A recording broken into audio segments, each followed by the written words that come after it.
क्या है कि मिस्टर राहुल है जिनका स्टेशनरी का बिजनेस है दिल्ली में और उनकी एनुअल टर्नओवर 55 लाख है. He purchased goods from registered suppliers and sells them to retailers. In the month of July, ये उनकी पेमेंट है. Purchase of goods 10 lakh, GST paid on purchase जिनको हम इनपुट GST बोलते हैं वो 1,80,000 है.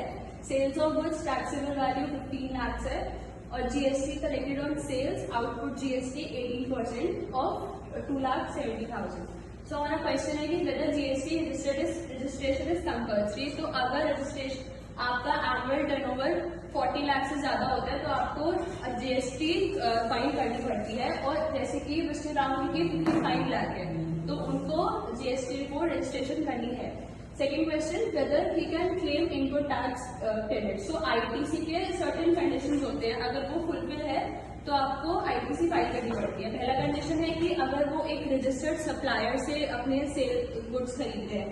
तो अब मिस्टर राहुल एक रजिस्टर्ड सप्लायर से अपने गुड्स खरीदते थे. सेकेंड कंडीशन कि वो बिजनेस पर्पज के लिए वो यूज कर रहे हैं, कोई ऐसे लाइक अपना पर्सनल यूज के लिए यूज नहीं कर रहे तो वो कमर्शियल यूज लाइक वो जो अपना स्टेशन के बिजनेस के लिए ही गुड्स खरीद रहे थे तो उनको करनी पड़ेगी.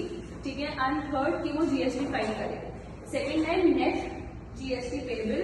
तो नेट GST पेबल होगा. अब जैसे कि आपका ये 2,70,000 आपका आउटपुट GST है, उसमें से हम 2,70,000 आपका आउटपुट GST है, इसमें से हम इनपुट GST माइनस करते हैं. हम लेस करते हैं input GST. This is your 1,80,000.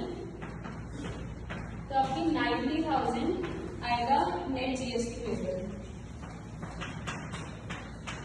ये आ जाएगा आपका नेट GST पेबल. अब सेकेंड है GST return to be filed. अब मिस्टर राहुल को 2 GST फॉर्म फाइल करने हैं. एक GSTR1 जो आपका आउटवर्ड सेल्स के लिए हम फाइल करते हैं और दूसरा GSTREB जो हम सेल्स रिटर्न के लिए फाइल करते हैं. Thank you.